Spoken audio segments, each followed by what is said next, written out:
असलम घुमन brigadier retired साहब हमारे साथ मौजूद हैं। डॉक्टर साहब, पहले सर आपका टेक वज़ीर आज़म इमरान खान की एक बार फिर खुली ऑफर कि आओ मिलकर बात करते हैं।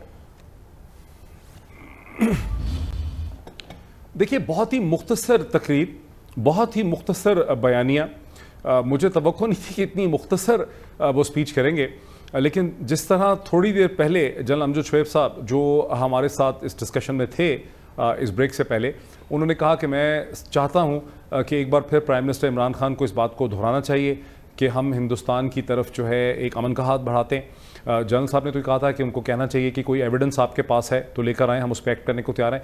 लेकिन इमरान खान साहब ने, वज़ीर आज़म इमरान खान ने बहुत ही मुख्तसर तरीके से हिंदुस्तान को बताया कि देखें, जंग करने का, मामलात को बढ़ाने का, एस्केलेशन करने का किसी को फ़ायदा नहीं होगा। आप भी तरक्की करना चाहते हैं, हम भी तरक्की करना चाहते हैं, ऐसी सूरत हाल ना पैदा करें कि ये सूरत। और असलम घुमन ब्रिगेडियर रिटायर्ड साहब हमारे साथ मौजूद हैं।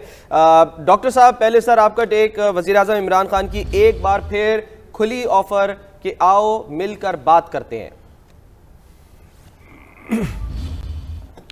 देखिए, बहुत ही मुख्तसर तकरीर, बहुत ही मुख्तसर बयानिया।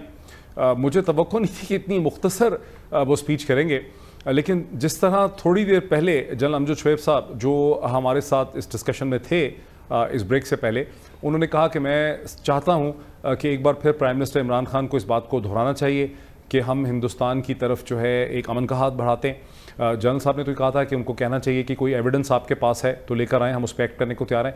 लेकिन इमरान खान साहब ने, वज़ीर आज़म इमरान खान ने बहुत ही मुख्तसर तरीके से हिंदुस्तान को बताया कि देखें, जंग करने का, मामलात को बढ़ाने का, एस्केलेशन करने का किसी को फ़ायदा नहीं होगा। आप भी तरक्की करना चाहते हैं, हम भी तरक्की करना चाहते हैं, हाल जो है मेरे हाथ से निकल जाए। और उन्होंने ये भी एक्सप्लेन किया कि मैंने तो पहले ही कहा था कि अगर आप इस तरह से एस्केलेट करेंगे, कोई कार्रवाई करेंगे, कोई गैर रिस्पॉन्सिबल एक्शन करेंगे तो हमें रिटेलिएट चाहते हैं, ऐसी सूरत हाल ना पैदा करें कि ये सूरत हाल जो है मेरे हाथ से निकल जाए।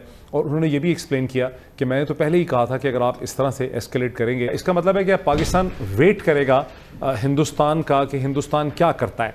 क्या आज अगले 24 घंटों में इंडियन एयर कोई गैर रिस्पॉन्सिबल एक्शन करेंगे तो हमें रिटेलिएट करना पड़ेगा। इसका मतलब है कि पाकिस्तान वेट करेगा हिंदुस्तान का कि हिंदुस्तान क्या करता है। बेइज्जती का या डिसऑनर का बदला लेने के लिए किसी पाकिस्तानी बेस पे, किसी सिटी पे, किसी मिलिट्री इंस्टॉलेशन पे हमला करती है, ख़तरा इसका बहुत। क्या आज अगले 24 घंटों में इंडियन एयरफोर्स जो है वो अपनी बेइज्जती का या डिसऑनर का बदला लेने के लिए किसी पाकिस्तानी बेस पे है। ये और बात है कि गल्फ न्यूज़ में एक स्टोरी लगी है कि सुषमा स्वराज ने कहा है कि हम बात को एस्केलेट नहीं करना चाहते, लेकिन हिंदुस्तान की जो डिसेप्शन रही है पॉलिसी की वो ये है कि किसी मिलिट्री इंस्टॉलेशन पे हमला करती है, ख़तरा इसका बहुत है। ये और बात है कि गल्फ न्यूज़ में एक स्टोरी लगी है कि सुषमा स्वराज ने कहा है कि हम बात को एस्केलेट नहीं, बेवकूफ़ बनाया जाता है, गलत इशारे दिए जाते हैं। किसी और तरह का होता है।